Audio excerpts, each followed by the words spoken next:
Hello everyone and welcome to another episode here with Hypnotherapy Training International, and I'm here today with Dr. John Butler. Hello Idan, hello. Hello John. So John, if you can tell us a little bit about the importance of setting boundaries and what actually setting boundaries is. Is it something applicable to myself, with others, to myself with friends, with family, within the family? We often hear about parents, they tell them that as a parent you should set the boundaries with your children. Yes. Can you talk a little bit about those and where hypnotherapy as well comes into role and into helping people define what boundaries are and how they can learn to apply them perhaps? Sure. Well, boundaries, as therapists, we subscribe to setting healthy boundaries with people. We hear a lot about that when there's boundary crossings, boundary violations. And these are where things slowly, usually, a slippery slope we call it, may slip out of from a healthy relationship where there's healthy boundaries, are respectful and protective of the client and the therapist. They begin to deteriorate. So the client is ringing the therapist all hours of the morning and saying you're so wonderful, and the therapist's ego may be sucked into this if the person is very persuasive, attractive, or has a lot of power or whatever. So power play comes into it. Several factors, and then we have dual relationships of many kinds. But without being too long on therapists, suffice to say that many therapists often in their ego feel those rules are very rigid about what you get up to with clients, in terms of not having a social relationship, a personal relationship in addition to the therapy relationship. But the fact is that as a president of an organization and being on the board of many organizations and the complaints disciplinary panel for organizations, these are among the biggest problems, dual relationships of different kinds. So the boundaries get crossed, blurred, violated, and we can have business, emotional exploitation, sexual exploitation, of course. Many people think of that, but that's often only after a longer period of inappropriate crossing of boundaries. Now, you see, when you look at it, to help the client, you do have to penetrate some of the defenses in a healthy way, of course, with their acceptance, with their therapy going on, that they're safe and well with you. And that comes from having healthy boundaries in the first place. So there are good, healthy relationships between the client and the therapist where there's trust, rapport, and the therapeutic relationship has many, many factors to it, which you haven't the time to go into right now. That's another interview, I suppose. But the boundaries are critical. So the client feels respected. They know there's the edge where the therapist ends and they begin, vice versa. And the therapist respects that and therefore is able to help the client foster their own independence, their own power and control. And all in all, the client is properly assisted through that creation and maintaining of healthy boundaries. So it's very, very important for therapy, obviously. But life is therapy too. We're always learning, growing through our mistakes mostly, and that's a very important part of learning. So we need to, in everyday life, as a parent, for example, with children, having healthy boundaries so that we avoid, for example, dependency, codependency.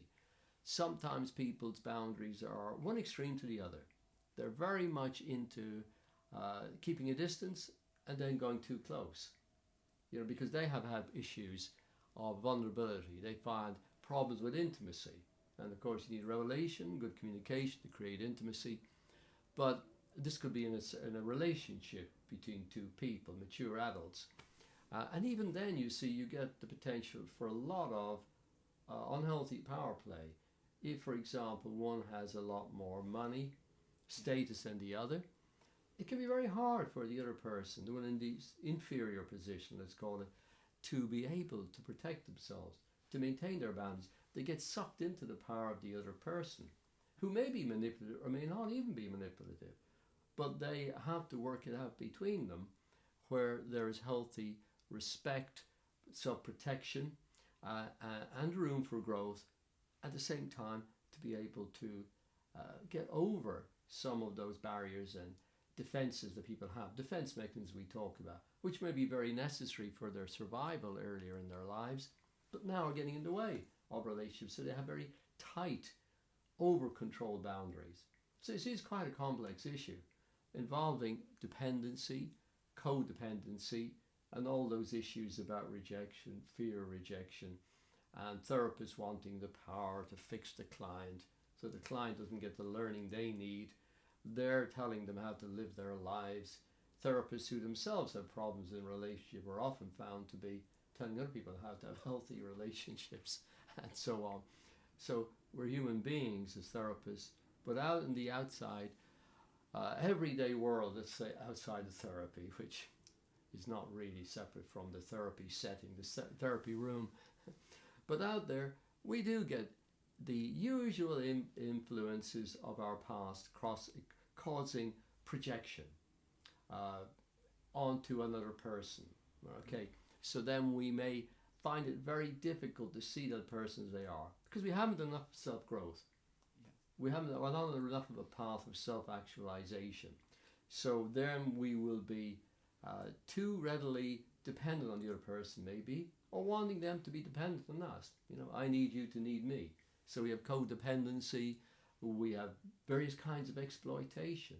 Manipulations are common.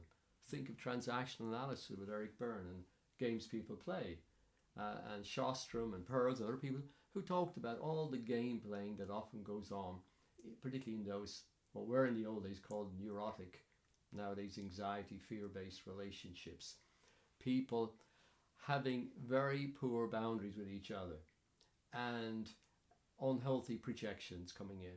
So to work with that, the therapist and the client in their everyday life has to learn how to have healthy boundaries, be able to be assertive enough to say no, to be able to see the manipulations that they themselves, and they're not evil manipulations a lot of the time, they're just childish, very often unbalanced elements in themselves that create imbalance in the relationships and not a healthy boundary and not healthy balanced relationships.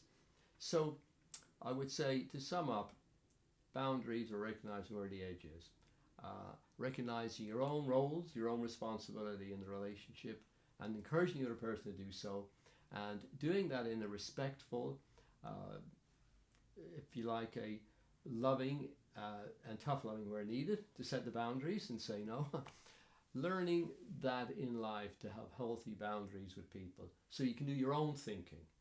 You think how many people are very dependent on other people, how they need the approval of others, and have never learned to mark their scorecard.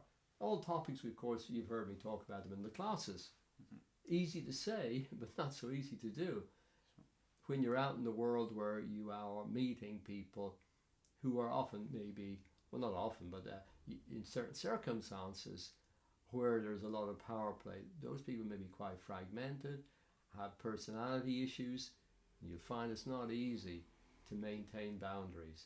So once we recognize and respect another person well, because we love ourselves enough, when we have that wishing for them the same good we wish for ourselves, to use the old-fashioned morality and religion and so on, to have those attitudes and maintain them will help us to see the boundary clearer and respect it, not violate it. So that's just a few points on it, of course. That's great. Thank you so much, John, for that. And for those of you interested to learn much more about boundaries and in all their aspects, I highly recommend checking one of the courses that Dr. John Butler runs at Hypnotherapy Training International. We would leave more links below for you to explore more. Thank you once again. No problem. Thank you. Thank you.